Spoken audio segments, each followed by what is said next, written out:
soul rest in your embrace. I am yours, and you are mine.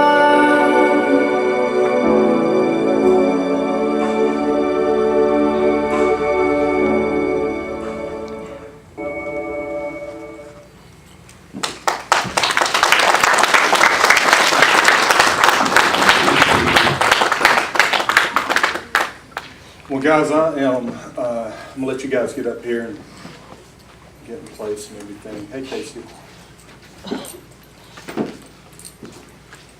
Don't be scared. It's just Pastor Scott. Everybody's already clapped for you. I was gonna give them a clap for you anyway, because I'm gonna tell you guys something. I'm gonna tell you where I was moved when I watched that video. Because I was watching, and I thought almost for a second, I was like, man, this is a lot more about horses than anything else. But then I went, no, it's not about that. It's about that there was a story to still tell. And I was so moved when I saw Casey running with that horse. And I realized that you guys' lives could have been taken instantly with what you went through. And how blessed you guys are to still be here and to be able to be up here today. To still be a family intact with everything that went on. But I want to ask you guys something. I feel like Oprah sitting here doing this. Is that? It's weird. It's like, okay, this is how Oprah does this. It's actually pretty cool.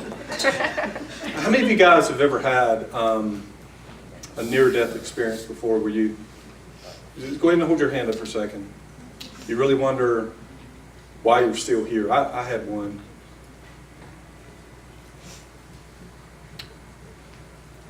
When you're able to look back and see God's hand in that, what I would say is for us, we need to understand that there's a purpose. There's a reason why God spared our lives and that we're still here. And that means that He's not finished with us. So, but I wanted you to, now me and Jason are buddies. And I know Jason very well. And a lot of you know Jason very well. And we know Jason wants to talk. We don't have too long, but I want you to tell us what happened, because you told me the story and it really moved me, and I want you to tell us what happened when you guys you're driving on that mountain and just kind of beginning right there. I mean, everything's just going okay.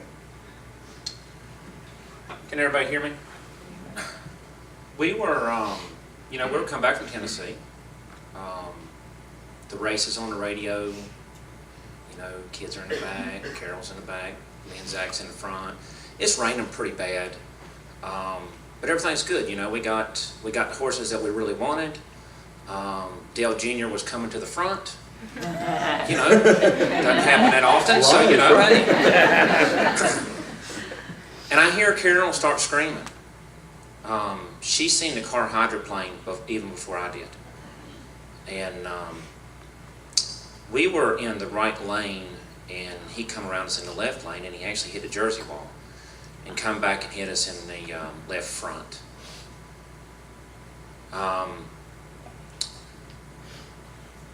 She's screaming. He's going to hit us.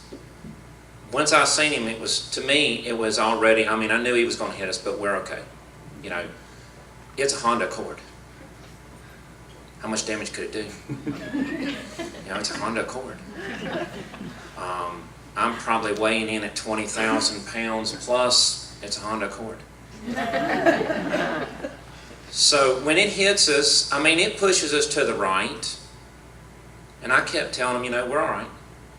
Let's stop. We're in an accident. It is what it is, but we're okay. And we kept sliding.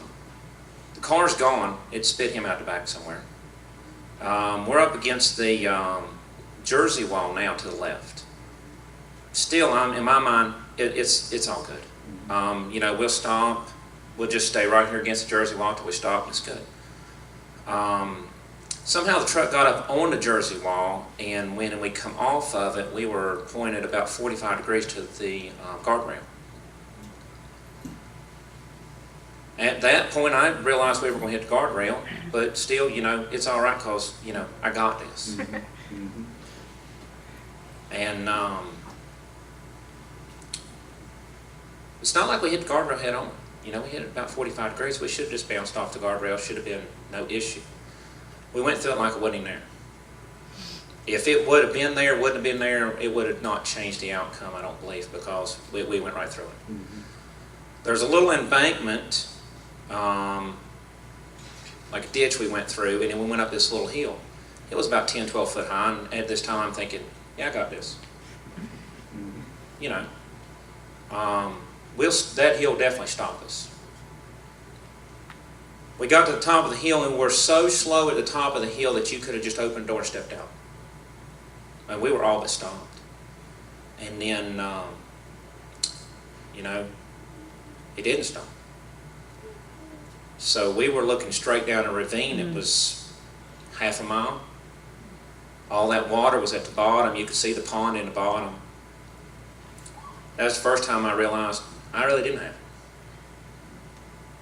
And there wasn't anything I could do about it.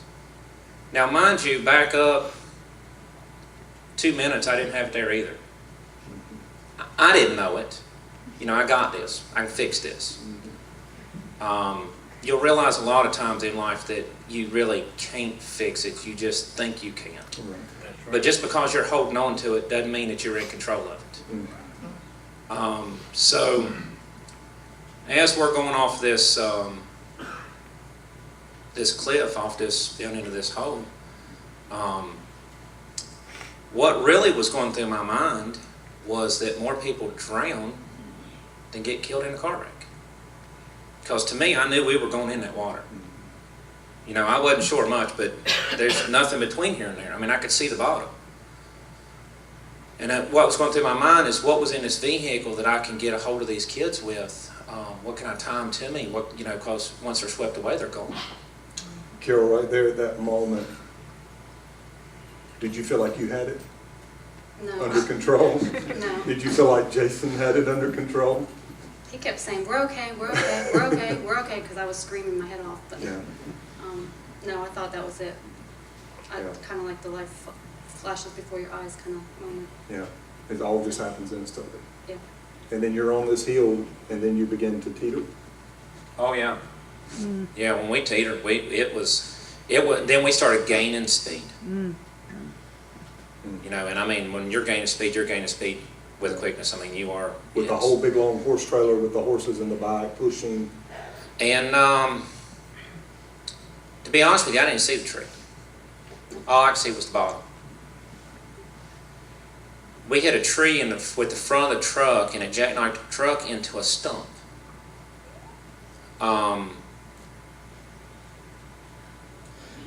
It turns the horse trailer, it's hard to see it in the picture, but it turns the horse trailer almost straight up in the air.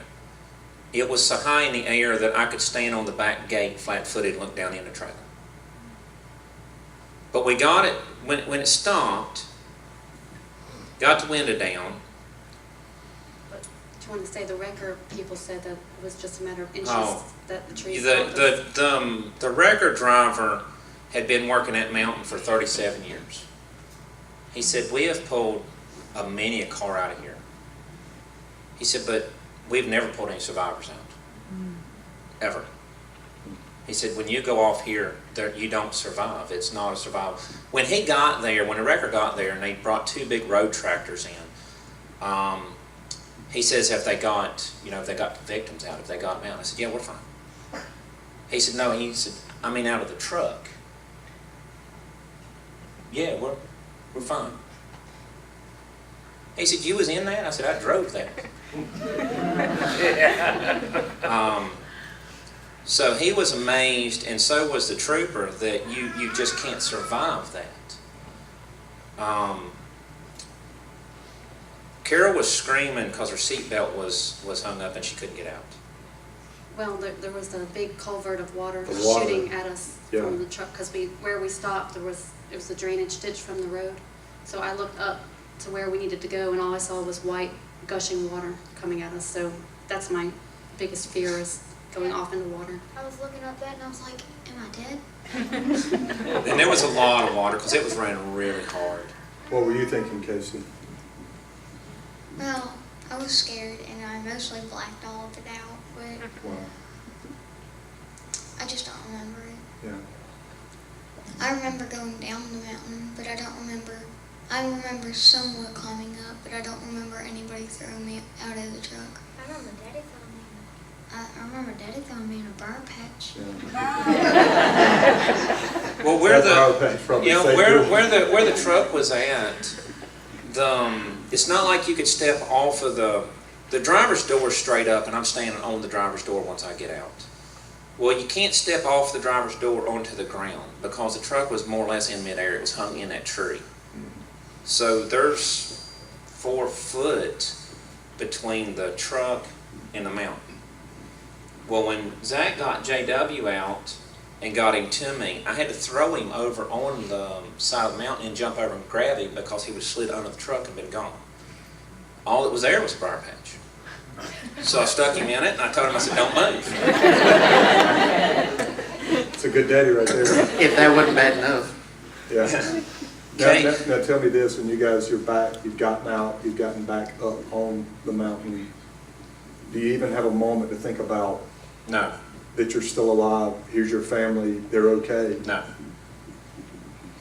No, you don't, we didn't think about that probably till later on that night. Your adrenaline is through the roof. You've got horses trapped on top of each other. Yeah, they're thrashing around. You can't touch them. They're wild. They've never been handled. They've never had a hand on them. They don't realize you're trying to save them. Wild horses are really hard to tranquilize. It's not like the movies. So it was a pretty hard ordeal. When the road tractor driver got there with the wrecker, he says, "What do you need?" I said, "I need that truck on this road." He said, "I can't do it."